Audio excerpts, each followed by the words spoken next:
কাজ করেছে সকাল থেকে। মর্নিং, সকলকে অনেক স্বাগত জানাচ্ছি আরও একবার আমার চ্যানেলে। বুঝতেই পারছো সকাল সকাল আজকে ব্লগ স্টার্ট করে দিয়েছি। এখন বাজে সকাল 6:30। উঠেছি আরও বেশ কিছুক্ষণ আগে, ওটার আগেই উঠেছি। উঠে এই ড্রেস চেঞ্জ করার, রাতের পোশাক ছাড়া যা যা কাজ থাকে সেগুলো করলাম। তারপরে যা যা কাঁচা ধোয়া করতে হবে সেগুলো বার করলাম। টুকটাক কাজ করছি। আর মুখটুক এখনও মুখটা ধুয়ে এসেছি, কারণ আমি একটু জল খাবো, খেয়ে একটু ওষুধ খাবো হোমিওপ্যাথি, সেই জন্য ভাবলাম আজকে যখন ইচ্ছা করলো আর কি, বেশি কিছু তো টিফিনে বানাবার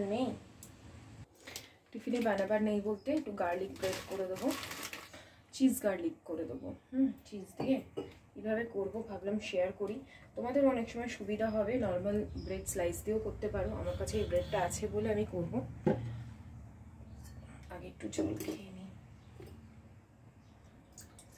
জল খেয়ে ওষুধটা খেয়ে তারপরে আধ ঘন্টা বাদে ডাব খাবো।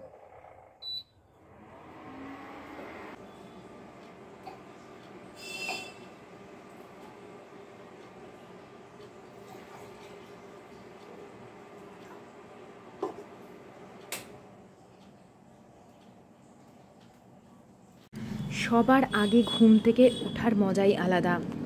আরও একটু আগে উঠতে পারলে হাতে আরও বেশ কিছুটা সময় থাকে। তবে যেহেতু রাতের দিকেই কালকের আমি ভিডিও এডিট করে রেখেছিলাম, তাই একটু রাত হয়ে গেছিল বইকি। যাই হোক, আমি এখানে সকালবেলা গরম জল নিয়ে বসেছি, একটু খাবো আর কি জলটা।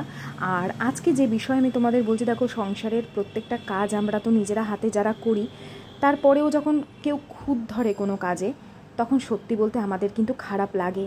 আচ্ছা, আর একটা কথা আমি ক্লিয়ার করে দিই, আমি বিভিন্ন টপিকের ওপর, আমাদের যে প্রত্যেক দিনের কাজ থাকে তার ওপর টপিকের ওপর নির্ভর করে এমনভাবে ভিডিওটা তৈরি করি যেটা সবার সাথে ম্যাচ করে।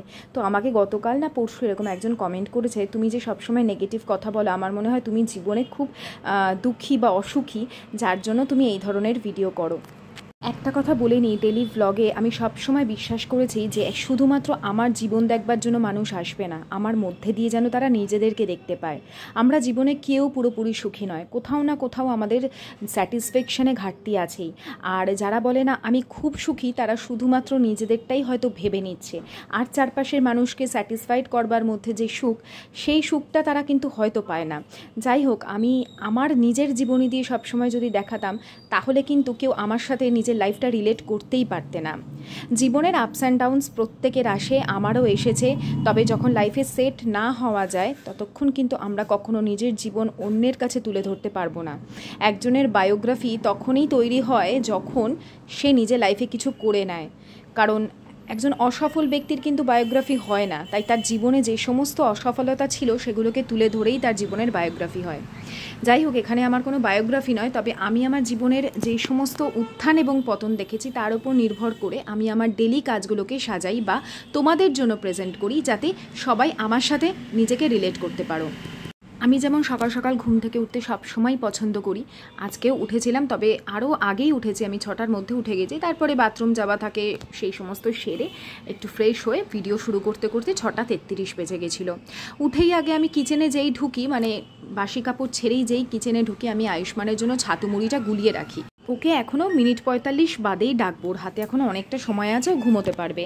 আমি ততক্ষণ উঠেই ছাতু মুড়িটা গুলিয়ে রাখলে ওকে চট করে দিয়ে দিতেও সুবিধা হয়, না হলে এক কাজ সারতে সারতে আবার ওই নোংরা হাতে ছাতু মুড়ি গোলাও, তো সেই জন্য এটাও খেয়ে যায় আর কি সকাল সকাল। আর ওদিকে ব্রেডটাকে আমি কেটে রেখেছি, ওকে আজকে একটু মজারেলা চিজ দিয়ে, তারপরে পিৎজা সিজনিং দিয়ে একটু পিৎজা টাইপের করে দেবো। তো সেই জন্য ওটাকে কেটে রেখেছি। আগে আমি এটাকে ভালো করে সেঁকে নেব। যাদের মাইক্রোওভেন নেই, ওই পিৎজা সিজনিংটা দিয়ে একেবারে বসিয়ে দেবে, না হলে কিন্তু নিচের দিকটা পুড়ে যেতে পারে। তাদের আর এইভাবে সেঁকার দরকার নেই, ব্রেডটা একেবারে সাজিয়ে গুছিয়ে করে দেবে। তো আমি পুরো ডিটেলটা বলে দিচ্ছি, আগে ব্রেডগুলোকে ভালো করে সেঁকি। এই যে এনেছিলাম, আজকে 3 তারিখ ছিল, 3 তারিখের ভিডিও তোমরা দেখছো, ওই দিনই লাস্ট ছিল, আর দুটো ব্রেডই শেষ হয়ে গেল। তো এদিকে আমি নিয়ে নিয়েছি আমুল বাটার, বেশ কিছুটা, বেশ অনেকটাই নিচ্ছি, কারণ একটু বাটারটা না দিলে আর কি টেস্ট হবে না। এর মধ্যে আমি কিন্তু গার্লিক স্প্রেড করব। যদিও এই যে ব্রেডটা ছিল এটা কিন্তু চিজ গার্লিক ব্রেড ছিল, তবু গার্লিকের অত তো ফ্লেভার থাকে না। তো সেই জন্য যদি তোমাদের গার্লিক বাটার ব্রেড বাচ্চাদের বানিয়ে দিতে হয় নর্মাল ব্রেড দিয়েও সেম প্রসেসে সকালবেলা টিফিনে, যেদিন খুব ধরো তাড়াহুড়ো আছে বা কী বানিয়ে দেবে ভেবে পাচ্ছ না, ফ্রিজে ব্রেড কেনা আছে, তো সিম্পল ব্রেড বাটার না দিয়ে এইভাবে একটু বানিয়ে দিও। তো বাটারটাকে আমি গলাবার জন্য ওই চাটুর ওপর রেখেছি, আলাদা করে গলাবার কোনো প্রয়োজন নেই। ভালো করে ওটাকে ক্রাশ করে নিলাম, মানে ঘষে নিলাম, আর ওই চাটুর ওপরেই বসিয়ে দিয়েছি, ওর মধ্যেই যতটা গরম হয়, তাহলে রসুনটাও পুড়বে না। ওদিকে রসুনটা বেশ গরম হচ্ছে, ওই বাটারের সাথে মিশে যাচ্ছে যতক্ষণ, কারণ আমি ওটাকে বন্ধ করে দিয়ে বসিয়ে এসেছি। ততক্ষণ এই বিছানাপত্র ঝাড় দিয়ে নিই, আর ঘরটাও, বাসি ঘরটাও ঝাড় দিয়ে নিই, তাহলে কি যদি ময়লার গাড়ি আসে চট করে নিয়ে বেরিয়ে যেতে পারবে, তাহলে বাসি ময়লাটার ঘরের মধ্যে থাকবে না। তো এইটা হচ্ছে আমাদের প্রত্যেক দিনের বা আমার প্রত্যেক দিনের সকালের কাজ। আমরা যখন বিয়ে করে আসি, অনেকেই আছে যে একদমই আনকোড়া, কাজকর্ম পারতই না বা করেইনি, করার প্রয়োজনই পড়েনি কখনো। তখন দেখবে তোমার ভালো কাজ, তখন তোমার খারাপ কাজ হচ্ছে, মানে তুমি কাজ পারছো না, তখন মানুষে তোমাকে শিখিয়ে দিচ্ছে বা বুঝিয়ে দিচ্ছে, তখন একরকম। কিন্তু তুমি ধরো কাজ করছো ভালো মতনই করছো, তারপরেও তোমার আশেপাশে কিছু মানুষ থাকবে যারা কিছু না হোক খুঁত ধরবে। ধরো তুমি একটা রান্না করে কিছু খাওয়ালে, তারা বলবে হয় মিষ্টি বেশি হয়েছে, তারা ওটাকে ভাবে খুঁত নয়, তারা ভাবে তোমার খারাপটাকে সংশোধন করে দিচ্ছে।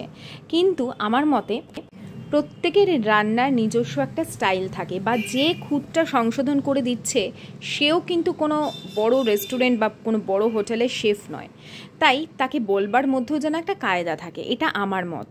যেমন প্রথম আমি মাছ রান্না করতে পারতাম না, যখন খুব বাজে হতো তখন আশিস বলতো যে এত টাকা দিয়ে মাছ আনি, মাছটা তুমি ভালো করে রান্নাই করতে পারো না। আমার মতে যদি কথাটা এরকম হতো যে তুমি না এবার থেকে মাছটাতে একটু ঝালটা বেশি দিও, বা আরেকটু কষিও, বা মাছটাকে আরেকটু ভেজে নিও, তাহলে না টেস্টটা আরও ভালো হবে। এই যে দুটো কথা কিন্তু একই, বা সে নিজেও বুঝে যাবে, কিন্তু দুটো কথার মধ্যে ফারাক অনেক। বা আমরা যদি কাউকে কোনো কিছুতে সংশোধন করতে চাই যে তুমি না এই বিষয়টা এইভাবে করো না, এইভাবে করো, তাহলে আরও ভালো হবে।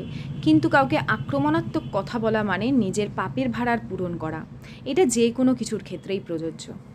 যাই হোক, এখানে দেখো আমি কিন্তু ঘরদোর ঝাড় দিয়ে নিলাম, আর ময়লাও ডাস্টবিনে ফেলে এসেছি। তারপরে হাত ধুয়ে এসে এইদিকে দরজাটা খুলে দিই, কারণ আলো আসে তো, ওরা যতক্ষণ ঘুমোয় ততক্ষণ খুলি না, ওদের ডাকার আগে দরজাটা খুলে ঠাকুরের লাইটটা নিভিয়ে তারপরে আবার এসে এই যেটুকু কাজ বাকি আছে সেটুকু করব। এখনও ওরা ওঠেনি। তো এরপরে প্রথমে কি করছি, আমি এই ব্রেডগুলোর মধ্যে এই গার্লিক আর বাটারটাকে স্প্রেড করে দিচ্ছি। যাদের মাইক্রো ওভেন নেই তারা এই প্রসেসটা প্রথম থেকেই করবে, না শেকার আগে থেকেই করবে। আর আয়ুষ্মানকে 3টে ব্রেড দেবো, আর 2টো ব্রেড আমি ওদিকে সরিয়ে রেখেছি, ওটা আশিসকে চায়ের সাথে বাটার দিয়ে দেবো। আর এই যে গো চিজ, যে মজারেলা চিজটা বেশ ভালো, ব্লিঙ্কিটে খুব অফারে পাই আমি, তো ওই জন্য এই ছোটো প্যাকেটটা 111 টাকা সামথিং এরকম কিছু নেয়, না 111 না, বেশ অনেকটাই, হ্যাঁ 111 টাকাই নিয়েছে আমি অফারে। এইটা না, আর একটা নতুন আনিয়েছি, এটা প্রায় শেষের দিকে বলে আর একটা আনিয়ে নিয়েছি। এর ওপর দিয়ে বেশ কিছুটা আমি মজারেলা চিজ এরকমভাবে দিয়ে দিচ্ছি। যদি তোমাদের কাছে স্লাইস চিজ থাকে বা গ্রেট করা যে ছোটো কিউবগুলো থাকে সেগুলোও কিন্তু গ্রেট করে দিতে পারো। ফ্লেভার খুব বেশি কম কিছু হয় না, সবই এক, আমার কাছে তো অন্তত তাই লাগে। খালি ওই মশারেলা চিজের একটা ওই যে টানলে ওটা ইয়ে হয়ে যায় আর কি, সেটা বাচ্চারা পছন্দ করে, ব্যাস আর কিছুই না, হালকা ফুলকা একটু টেস্টের হেরফের থাকে, ব্যাস। এদিকে মাইক্রোওভেনে ওটা দিয়ে তার মধ্যে, তার আগে আমি কিন্তু একটু ওই পিৎজা সিজনিং দিয়েছি, দেখবে 10 টাকা করে এখন পাউচ পাওয়া যায়, অনেক দিন চলে যাবে।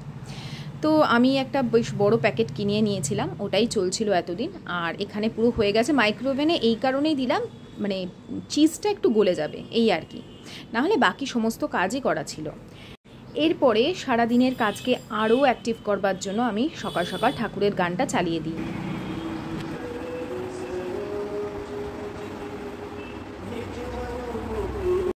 তারপরে আয়ুষ্মানের জলের বোতল বলো বা টিফিন বক্স, এগুলো আমি সব রাতেই ধুয়ে রেখে দিই, ওই সকাল সকাল জলটাকে ভরে ওর ব্যাগে দিয়ে দিই। এই ছোটো ছোটো কাজগুলো করি, আর তারপরে ওকে খেতেও দিয়ে দিই, ও নিজে বসে বসে খায়, আর তারপরে নিজেই রেডি হয়ে যায়। এইভাবে পরপর কাজগুলো সকাল থেকে আমাদের সংসারে কিন্তু সকলেরই কম বেশি চলতেই থাকে। তো এই যে জল ভরে দিলাম, আর চলো টিফিনটা এবার আমি ওকে ভালো করে সাজিয়ে দিই। সবসময় একটা টিস্যু পেপার আমি নিচের দিকে দিই, যাতে খুব বেশি ঘেমে না যায়, আর পরে ওর হাতটা মুছে নিতেও সুবিধা হয়, কারণ টিফিনে যখন ওরা বেরোয় তখন কিন্তু হাতে করে কোনো রুমাল নিয়ে বেরোয় না, কারণ ওরা খেলতে এতই ব্যস্ত হয়ে পড়ে যে রুমাল টুমাল নিয়ে কোথায় হারিয়ে ফেলবে, ওই জন্য ব্যাগের মধ্যেই থাকে। আর দেখো কতটা দেখতে ভালো লাগছে, বাচ্চারা খেতেও কিন্তু খুব পছন্দ করে। সিম্পল ব্রেড বাটার না দিয়ে মাঝে মধ্যে এইভাবে যদি একটু সাজিয়ে গুছিয়ে দাও, বিকেলের দিকেও যদি বাচ্চা কিছু খেতে চায় তাহলে কিন্তু এইভাবে বানিয়ে দিতে পারো, বা নিজেরাও চায়ের সাথে এনজয় করতে পারো। ও এই যে এখন ওকে খেতে দেবো, ছাতুটা তো গুলিয়ে রেখেছিলাম, মুড়িও ভিজে গেছে ভালো। আসলে ওকে না ঘন করে দিলে খেতে চায় না, সকালবেলা কোনো ক্রমে ও গিলে নিয়ে বেরিয়ে যেতে চায়। মানে এইটুকু যে ও খেয়ে যায় এটাই আমার অনেক। এক এক সময় তো বলে আমি কিচ্ছু খাবো না, 2টো বিস্কিট খাই। কারণ দেখো সকাল থেকে তো কিছু যদি না পেটে পড়ে গ্যাস হয়ে যাবে পরে। তো ওই ছাতু মুড়ির সাথে অল্প উষ্ণ গরম জলটা দিই, কারণ এখন যা ওয়েদারের অবস্থা, কখনো গরম, একদিন রোদ উঠেছিল মারাত্মক গরম, আবার তো বৃষ্টিতে ঠান্ডা হয়ে যাচ্ছে, কি যে চলছে কে জানে। আর এই যে উঠে গেছে, উঠে না আয়ুষ্মান ছোট থেকেই হয় ওর বাবার কোলেই সাধারণত বেশিরভাগ একটু মানে আদর খেতে চায়। আর আমিও সকালবেলা ঘুম থেকে তুলে ওকে এরকমভাবে আদর করতাম, তারপর ব্রাশ করাতাম যখন ছোট্ট ছিল একদম। আমি এবারে ফ্রেশ হব, আজকের অনেক হাতে সময় আছে। আসলে টিফিন তো খুব বেশি বানানোর ঝামেলা নেই। আর পিছন দিকে দেখলে তো কত জামা কাপড় বার করেছে, ওই সমস্ত জামা কাপড় ছাদে গিয়ে আবার ওয়াশিং মেশিনে দিতে যাব। তো আয়ুষ্মান খেয়ে দিয়ে রেডি হয়ে গেছে, আমি খালি চুলটা আঁচড়ে দিচ্ছি। এক একদিন তো চুল না আঁচড়েই বেরিয়ে যায়, ওর এতই মানে চুল আঁচড়াতে অনীহা। এই জন্য না মাথায় ঠিক করে শীতেটাও হচ্ছে না, ওর চুল কাটাবে তো শীতে করেই কাটায়, কিন্তু তারপরেও শীতেটা ওই যে আঁচড়ায় না, না আঁচড়ে আঁচড়ে এমন হয় যে শীতেই হয় না আর। তো হয়ে গেছে এখানে আমার, আয়ুষ্মান বেরিয়ে গেল আর আমি এদিকে চলে এসেছি বিছানাটা গুছাবো। আমি যখন এই জানলাটা খুলি বেশ কিছুক্ষণ তাকিয়ে থাকি একদম সবুজের দিকে, কারণ এই দিক থেকে মাঠটা দেখা যায়, আর মাঠে সবুজ গাছপালা, বড় বড় গাছ চোখটাকে খুব আরাম দেয়। বেশ অনেকক্ষণ তাকিয়ে দেখি আমি। তারপরে বিছানার চাদর তো রাতের যেটা থাকে সেটা একটু ঝেড়ে ঝুড়ে নিই, আর মানে যেটা রাতে পেতে শুই তার উপরে সারাদিনের যে চাদরটা পাতা হয় সেটা আর কি পাতা থাকে। নিচের চাদরটা 1 সপ্তাহ অন্তর অন্তর কাচি, আর ওপরের চাদরটা 2-3 দিন অন্তর অন্তরই কাচতে হয়, কারণ আমরা বিছানায় বসি সবাই মিলে, যেই আসুক না কেন বিছানাতেই বসাই, আর তারপরে চা খাই বসে, তো নোংরা হয়েই যায়। এমনিতেও ঘরের সামনে আমাদের তো জানোই, বাড়ির সামনে সারাক্ষণ গাড়ি যাচ্ছে, এক পরত করে প্রত্যেক দিন ধুলো পড়ে। তো ওই জন্য আমার কাচা ধোয়াটা প্রত্যেক দিন একটু বেশি হয়ে যায়। আমাকে একজন কমেন্ট করেছিল, তুমি রোজ কাচো, এত এত কাচা তোমার রোজ, কি করব, আমার না কাচলে এটা একটা হ্যাবিট জানো তো। ওই যে বললাম না যে এক সময় না সত্যি বলতে আমি খুদ ধরার ভয়ে সব কাজ ভীষণ পারফেক্ট করবার চেষ্টা করতাম, করতে করতে এমন অভ্যেস হয়ে গেল যে এখন নিজের কাজগুলো পারফেক্ট না হলে অস্বস্তি হয়। এক এক সময় যখন কোনো কারণে ধরো শরীর খারাপ, মন খারাপ, কাজগুলো করতে পারি না, মনে অশান্তির সৃষ্টি হয়। আর আজকাল জানো তো আমি চুল খুলে একদম থাকতে পারি না। লোকে আমাকে আগে খুব বলতো তুমি চুল খুলে খুলে কাজ করো কি করে। এবার বেঁধে রাখতে রাখতে এমন অভ্যেস হয়েছে যে চুল খুলে রাখলেই অস্বস্তি হয়। চুল খুলে মানে এমনি ধরো ক্লিপ দিলাম, ও যেরকম স্বভাববশত আর কি দিই, তারপর আবার ওইখান থেকেই গুটিয়ে রেখে দিই, মানে খোপা করে নিই ছোটো করে। আর চুলটা তো জাস্ট কদিন আগেই কেটেছিলাম, জুলাই মাসে, ওই জন্য খুব বেশি বড় নেই, তাও পুজোয় তো আমি চুল কাটবই। আর এই যে ডাবটা আশিস কেটে রেখে গেছিলো, সেটাকে একটু যেহেতু অনেকক্ষণ ধরে ঢাকা দেওয়া ছিল, ওটাকে একটুখানি এদিক ওদিক করে নিলাম। তো সকালবেলার গরম জল যেমন খাই, তারপরে 1 গ্লাস ডাব বেশ কদিন ধরে খাচ্ছি, খুব খুব উপকার পাচ্ছি। আমি নিজে এর আগেও খেয়েছি, যারা আমার পুরনো ভিডিও দেখতে, যেমন কদিন আগেও কমেন্ট করেছে আমার বন্ধু যে পায়েল তুমি কিন্তু আগেও রোজ ডাব খেতে, সত্যিই তাই। তো বসে বসে এখন আরামসে ডাবটা খাই। আর যখনই আমি দেখি যে সকালে এত কাজ করবার পর আরামসে বসে যখন ডাবের জলটা খাই, একটা আলাদা এনার্জি আমার মধ্যে আবার চলে আসে, ক্লান্তি ভাবটা একদম কমে যায়, বেশ রিফ্রেশিং লাগে। অবশেষে আমাদের ওপরের কাজ শুরু হয়েছে, মানে ওপরের বলতে পরিষ্কারের কাজ শুরু হয়েছে। আর সকাল থেকে এখনো চা খাইনি, ডাবের জলটা খাওয়ার পরও বেশ কিছুক্ষণ গ্যাপ দিতে হয়। দাঁড়াও 1 সেকেন্ড। এখানে আমি ওই লিপটনের গ্রিন টি যেটা, সেটা নিয়ে নিলাম। এখন বেশ অভ্যেস হয়ে গেছে আর ভালোই লাগে, এখন আর সেই দুধ চা খাবার ক্রেভিং নেই একেবারে। আজকের একটু ফ্রাইড রাইস আর চিকেন কষা করব। আশিস যাওয়ার সময় বলে গেছিলো মনে একটু মাংস নিয়ে আসছি, চিকেন কষা কষা করে করো। আর অনেক দিনই চিকেন কষার সাথে ফ্রাইড রাইস খাই না। সাধারণত ফ্রাইড রাইস আমি করি হচ্ছে বা পিস পোলাও যেটাই বলো না কেন, সেটা আমি নিরামিষ দিনে করি, যেদিন নিরামিষ খাবো। মাংসের সাথে অনেক দিন হয়ে গেছে ফ্রাইড রাইস খাওয়া হয় না। তো ফ্রাইড রাইসের যে মশলাটা আমি বানিয়ে নিই, অল্পই আজকে ছিল, জায়ফল জয়িত্রীটা শেষ হয়ে গেছে, আনাতে হবে। জায়ফল জয়িত্রী দিলাম, তার সাথে যে আমি মশলা ঘরে গরম মশলা গুঁড়ো করে রাখি, সেই গরম মশলা একেবারে মিশিয়ে নিলাম। নাহলে গোটা গরম মশলা ছিল, ওটা দিলে তো সেই একই থেতো করতে হবে, তো ঘরে বানানোটাই দিয়ে দিলাম। মাংসের রেসিপি শেয়ার করার কিচ্ছু নেই, আজকে টক দই দিয়েও করিনি, সিম্পল টমেটো দিয়ে ভালো করে কষিয়ে মজিয়ে খালি পেঁয়াজটা আগে ভেজে নিয়ে আমি বাকি সব একসাথে ম্যারিনেট করে করে রাখি, সেটাই দিয়ে কষাতে থাকি। লাস্টে অবশ্যই আমি কিন্তু ক্যাপসিকামটা দিই। যাদের মাংসে আষ্টে গন্ধ লাগে তাদের একটা টিপস দিচ্ছি, সকালবেলা যখন মাংসটা আসছে বা যে সময় আসুক না কেন, মাংসটা দুবার ধোয়ার পর বেশ কিছুটা জল দিয়ে চিকেনের মধ্যে 1 ঢাকনা বা 2 ঢাকনা ভিনিগার দিয়ে অন্তত মিনিট 10 জন্য ভিজিয়ে রাখো। দেখবে চিকেনটা একদম সাদা হয়ে যাবে, যেটুকু মাংসের রক্তের একটা লেয়ার থাকে সেটাও চলে যাবে। ওই যে গন্ধটা থাকে সেটা কিন্তু ওই ব্লাডেরই গন্ধ, তো সেটা যখন একদম চলে যাচ্ছে তোমার মাংসের আষ্টে গন্ধর কোনো চান্সই থাকবে না। আর চিকেন কষা যেদিন করবে, চিকেন কষা বলো বা ঝোল করবে, লাস্টের দিকে ক্যাপসিকাম দেবে, তারপর গরম মশলা দিয়ে কিছুক্ষণ ঢেকে রাখলে চিকেনের যেটুকু আষ্টে গন্ধ লাগতে পারে সেই চান্সও থাকবে না। এদিকে ফ্রাইড রাইসের জল বসিয়ে দিয়েছিলাম লবণ দিয়ে, যখন ফুটে গেছিলো ভিজিয়ে রাখা যে চাল আর কি, যে দেরাদুন রাইস, সেটা আমি তো লুজ কিনে রাখি, তোমাদের দেখিয়েছি, সেটা দিয়ে প্রায় যখন 90% কুক হয়ে গেছে, তার মধ্যে মটরশুঁটি যে আমি 1 বছর ধরে স্টোর করে রেখেছিলাম সেটাও আজকে শেষ করে দিলাম, ওটা দিয়ে দিয়েছিলাম। এমনিই তো ফ্রিজে থাকতে থাকতে সফট হয়েই যায়, তাই খুব বেশিক্ষণের জন্য ফোটাবার প্রয়োজন হয় না। তো আমি বেশি করেই আজকে করেছি, তার একটা রিজনও আছে, তোমরা লাস্টে জানতে পারবে। আর এখানে না ওই যে ঝাঁঝরিগুলো থাকে তার মধ্যে একটু জল দিয়ে ধুয়ে নিয়ে আমি ভাতটা ওর মধ্যে মাঠটা ঝাড়িয়ে নিয়ে নিই। এতে কি হয়, তোমার ভাতটা গলে যাওয়ারও চান্স থাকে না, ওভার কুক হওয়ারও চান্স থাকে না।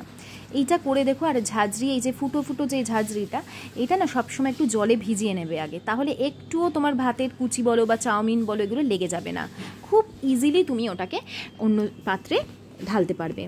তো এদিকে হয়ে গেছে, ওটা যতক্ষণ একটু ঠান্ডা ঠান্ডা হচ্ছে, যে কটা বাসন আছে আমি এখানে মেজে ধুয়ে নিচ্ছি, তাহলে আমার কাজটা কিছুটা এগিয়ে যাবে। চলো এবার ফ্রাইড রাইসের প্রিপারেশনটা করে ফেলি। এখানে আমি কড়াইতে নিয়ে নিচ্ছি সাদা তেল, অল্প করেই দিচ্ছি কারণ অল্প কিন্তু আমি ঘিও দেবো পরে। এখানে এই সবজি কেটে রেখেছিলাম, গাজর, বিনস, ক্যাপসিকাম দিয়ে এটাকে খুব ভালো করে ভাজা ভাজা করে নেবো, মানে যেন পুড়ে না যায়, জাস্ট ভাজা হবে। লবণ দিয়ে দিলাম, দিয়ে এখন ঢেকে রাখলাম। তো যখন প্রায় কুক হয়ে গেছে তার মধ্যে বেশ কিছুটা কাজু বাদাম দিয়ে দিলাম, কাজু বাদামটা আগে দিলে ভাজা হয়ে যায়। এরপরে কিশমিশ দিলাম, কিশমিশটাকে বেশিক্ষণ ভাজবো না, বন্ধ করে দিয়েছি, না হলে ফুলে যায় আর ওটা খেতে খুব একটা ভালো লাগে না আমাদের। তো ওদিকে হয়ে গেছে, এখানে ফ্রাইড রাইসে আর লেয়ারের কিছু নেই, আর আমরা তো সত্যি বলতে ফ্রাইড রাইস মানে রাইসটাকে আর ফ্রাই করি না, এটা হচ্ছে বাঙালি ফ্রাইড রাইস। তো প্রথমেই ভাজা সবজিটা দিয়ে আমি অর্ধেকটা প্রথমে দিয়ে দিলাম, আর তারপরে পুরোটা সবজি ভাজা দিয়ে ওই তেলের গায়ে যেটুকু তেল থাকে সেটুকু পুরো একসাথে দিয়ে, মানে যাতে অপচয় না হয়। আর এখানে দিয়ে দিলাম নুন, মোটামুটি দেওয়াই আছে নুন। আমি যখন জলটা দিই একটু বেশি করেই নুন দিই, যেমন সমুদ্রের জলের যেরকম একটা লবণাক্ত ভাব থাকে সেরকম দিই, যাতে পরে আর কাঁচা নুনটা না অ্যাড করতে লাগে। আর ওইদিকে ফ্রাইড রাইসের যে মশলাটা আমি করে রেখেছিলাম সেটাকে অ্যাড করে দিই, আরও একটু হলে ভালো হতো, তবে ওই যেটুকু ছিল সেটুকুই। আর এখানে আমি ওই ঘরে বানানো যে ঘি সেটা দিলাম, দিয়ে এখন এটা চারদিকটা ভালো করে মিক্স করে দেবো। একটা কথা বলি, এই যে আমরা আলাদা করে বিরিয়ানি বলো বা ফ্রাইড রাইস বলো, এই যে চালটা আলাদা করে তুলে রাখি ভাতটা, এটাতে না চাল ভাঙারও চান্স থাকে না, কারণ ওভার কুক হচ্ছে না, তো যেটুকু তোমার রান্না করবা তুমি সেটুকুই করতে পারছো, সেটুকুই করছো। তো আজকে তাড়াতাড়ি রান্না সেরে নিয়েছিলাম, কারণ এখন না খুব বেশি লেট করলেই আমি দেখেছি আমাদের খাওয়া দাওয়াতেও দেরি হয়, আর দেখবে দুপুরবেলা খাওয়ার পর তুমি যখনই রেস্ট নেবে বিকেলবেলা তোমার শরীরটা কীরকম একটা আইঢাই করবে, খাবার হজম হতে চাইবে না, আমার তো হয় বিকেল অবধি আর কিছু খেতেই ইচ্ছে করে না। তো সেই জন্য বিশেষ করে এই ধরনের খাবার খেলে তো হয়, আমি আগে রান্নাবান্না সেরে তারপরে বাথরুমে ঢুকেছি, সেই কাজগুলো করে এখন এই কিছু ছিল পা মোছা কাপড়, এগুলো ধোয়াই হচ্ছিল না এই বৃষ্টির চক্করে, সেগুলোকে ভালো করে কেচে ধুয়ে ছাদে যাব মেলতে। আসলে ছাদে তো বললামই যে কাজ হচ্ছে, পরিষ্কার করা হচ্ছে ছাদটা। আর দেখো আমার ঘরের সামনেটা কি ভালো লাগে না, ওই জন্য তোমাদের একটু দেখালাম, বিশেষ করে এই ওপরে যে মা লক্ষ্মীর পুজোর সময় কিনে এনেছিলাম ওইটার জন্য আরও বেশি ভালো লাগে। ওপরটা পরিষ্কার হচ্ছে। এই যে এদিকে একটু আসো না, ও নোংরা হাতে, ঠিক আছে আমি কি। তো যতই লোক দিয়ে করাক না কেন তাহলেও নিজেকে একটু হাতে হাতে করতেই হচ্ছে, কারণ এত নোংরা না। এইদিকে বাথরুমটাও পরিষ্কার করালো।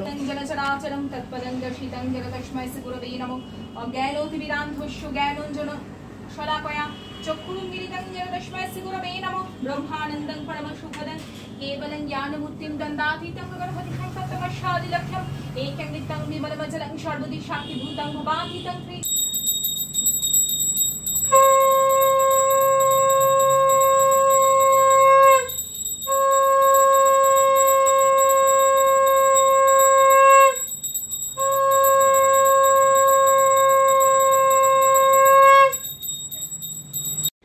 তো ঠাকুরের সামনে আমি এক গ্লাস জল নিয়ে বসি। কালকেই বলেছি রোজ বসার দরকার নেই, যেদিন তোমার মনে হবে বা মনে থাকলেও সেদিন নিয়ে বসলে একটা আলাদাই না, ওই জলটা যখন পরে পুজো করবার পর পান করি আলাদাই স্বাদ লাগে। তো হয়ে গেছে, এখন যাব আয়ুষ্মানকে স্কুল থেকে আনতে। বুধবার শ্যাম্পু করেছি, তো অবশ্যই শ্যাম্পু করবার পর যেরকম কন্ডিশনার অ্যাপ্লাই করি সেরকম সিরামটাও দিই, এতে চুলটা স্মুথ থাকে, চুল ওঠার যে একটা শ্যাম্পু করবার পর যে ওঠার প্রবণতা সেটা কমে। এখন তো আমার চুল যথেষ্ট পাতলা হয়ে গেছে, এত কালার করেছি, ভাবছি এবার পুজোয় কালার করব না, আবার হয়তো আমার মাইন্ডটা চেঞ্জ হয়ে যেতে পারে। প্রচুর কেমিক্যাল ইউজ হয়েছে আমার চুলে, কিন্তু ভাবি যে বেশি দিন তো ভালো লাগবে না, করেই নি। এই লিপস্টিকটা একজন দেখতে চেয়েছিলে, এটা হচ্ছে নাম্বার 29, তবে এটা কিন্তু লেখা আছে ম্যাট, কিন্তু ওটা ম্যাট নয়, ডুপ্লিকেট। আমি ওই খুঁজতে খুঁজতে মানে এই নিউড কালারের এই শেডটা খুঁজছিলাম, কোথাও পাচ্ছিলাম না, সেটা পেয়েছিলাম বলে নিয়ে নিয়েছি।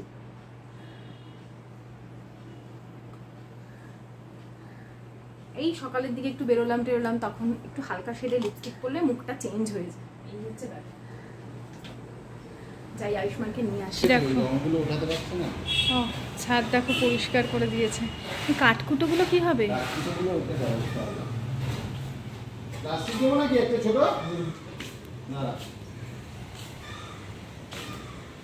তাও অনেক পরিষ্কার হয়ে গেছে বাবা, কি অবস্থা ছিল।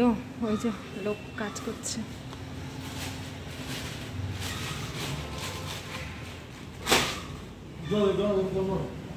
তো অ্যাজ ইউজুয়াল আমাকেই উদ্যোগ নিয়ে আশিসকে বলে বলে কাজটা করাতে হলো। আমি একটা কথা খুব মানি, যে জিনিস আমি ব্যবহার করব না বা এত বছর করিনি সেই জিনিস রেখে দেওয়া মানে সেটা কিন্তু খারাপ জিনিস, খারাপকেই ডেকে আনা। একটা কথা বলে না, যেখানে নোংরা আবর্জনা সেখানে মা লক্ষ্মীর যিনি বোন আর কি, আমি নাম নিচ্ছি না, তার বসবাস হয়। তো সেই জন্য সবসময় একটু পরিষ্কার পরিচ্ছন্ন রাখাটা কিন্তু খুব দরকার। কিন্তু একার বাড়ি হলে বা একার জায়গা হলে সেটা তুমি মেনটেন করতে পারবে, কিন্তু যেখানে অনেক মানুষের বাস থাকে তুমি কিন্তু সেটা মেনটেন করতে পারবে না, তোমার ইচ্ছা অনুযায়ী তুমি চলতে পারবে না।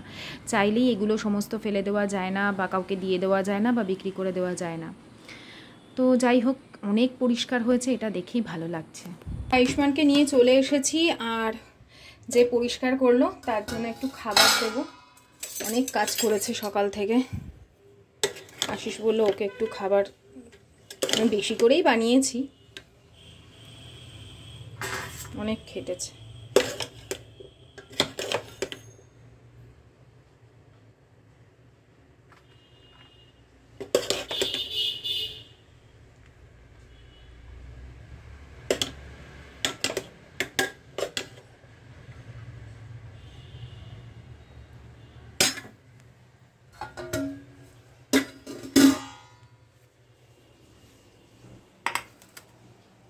দেখো তো একটুখানি রাইসটা ঠিক আছে?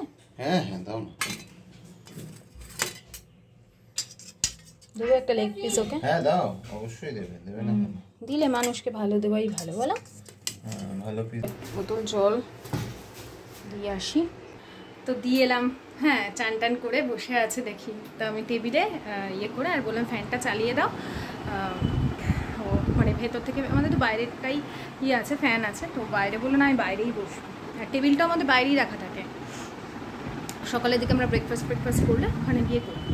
তো দিলাম, আর এত ভালো লাগে না এই জিনিসগুলো, মানে আশিসের সত্যি বলতে ও যে মনে করে বললো, এটা আমার সব থেকে। আর আমি দেখালাম না, কারণ হয়তো উনি ভাবতে পারেন যে আমায় খাওয়াচ্ছে বলে আবার ভিডিওতে দেখাচ্ছে। সব কিছু না করা উচিত না, আমাদের নিজেদেরও যখন অন্য কেউ করে খুব খারাপ লাগে যে দেখিয়ে। যাই হোক, মানে এইটাই আমার মনে একটা শান্তি লাগে, জানো তো, আত্মতৃপ্তি হয়।